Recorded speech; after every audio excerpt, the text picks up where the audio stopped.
Jadi kita masih sangat bias pendekatan yang sifatnya akademik. Saya rasa nanti pasal 1 tentang definisi kurikulum itu perlu kita evaluasi. Apakah kurikulum seperti ini yang kita maksudkan?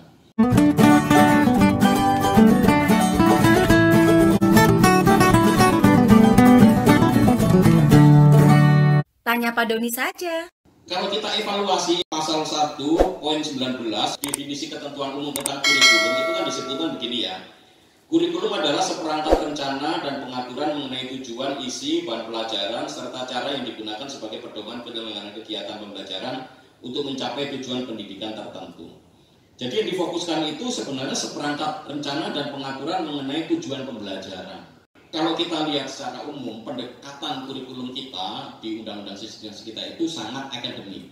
Karena yang difokuskan itu muatan kurikulum, isinya. Jadi muatan isi kurikulum itu semua akan ditentukan oleh negara.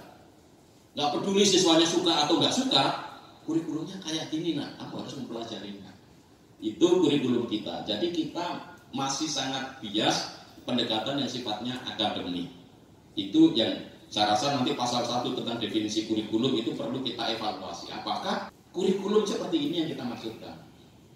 Apakah fokusnya kepada seperangkat isi, materi, dan tujuan belajar, atau fokusnya lebih pada bagaimana kurikulum itu memberikan pengalaman belajar yang bermakna pada siswa, sehingga siswa itu dapat menumbuhkan minat, bakat, dan potensinya misalkan. Itu beda lagi nanti.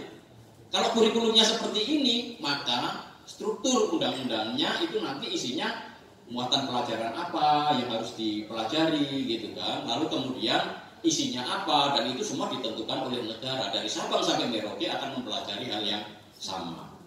Karena definisinya seperti tadi, maka sebenarnya di dalam kurikulum kita, di dalam undang-undang kita saat ini, interaksi pembelajaran itu relasinya sangat terbatas dan berpusat pada guru.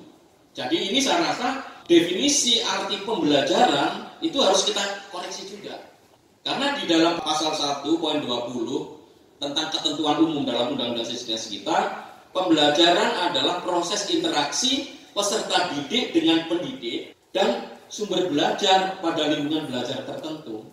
Definisi pembelajaran ini menyempitkan, meredusir pengalaman belajar siswa itu pada relasi antara guru dan siswa. Lalu dengan materi ajar. Kenapa didefinisikan seperti ini? Ya karena kurikulumnya tadi itu masih kuat dengan filosofi academic scholar. Jadi lebih intelektual yang diajarkan di situ. Maka ya tidak heran mereka memaknai pembelajaran seperti ini. Karena itu ini menurut saya harus juga dievaluasi ketentuan umum ini. Karena apa? Pembelajaran itu bukan hanya proses interaksi antara peserta didik dengan pendidik, tetapi interaksi antara peserta didik dengan peserta didik yang lain. Mereka belajar di dalam peer, lalu kemudian mereka itu jelas ada sumber belajar dan ada lingkungan belajarnya. Mereka berinteraksi dengan lingkungan, ya.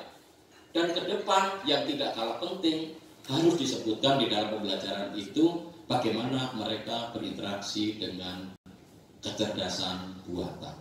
Karena pembelajaran ke depan itu pasti akan terkait dengan teknologi digital yang saat ini sudah ada.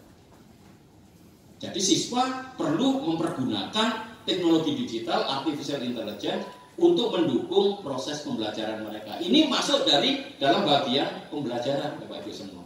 Jadi bagi saya interaksi dalam pembelajaran itu sifatnya dinamis, antar guru dengan siswa, antar siswa dengan siswa, antar siswa dengan lingkungan, dan antar siswa dengan teknologi digital.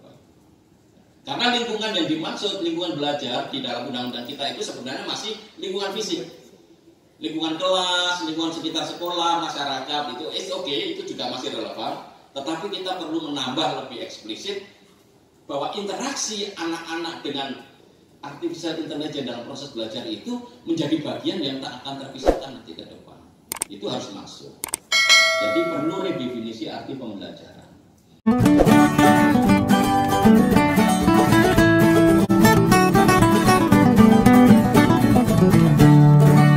Tanya Pak Doni saja. Evaluasi saya berikutnya adalah kurikulum di Indonesia ini menawarkan pengalaman belajar terstandar.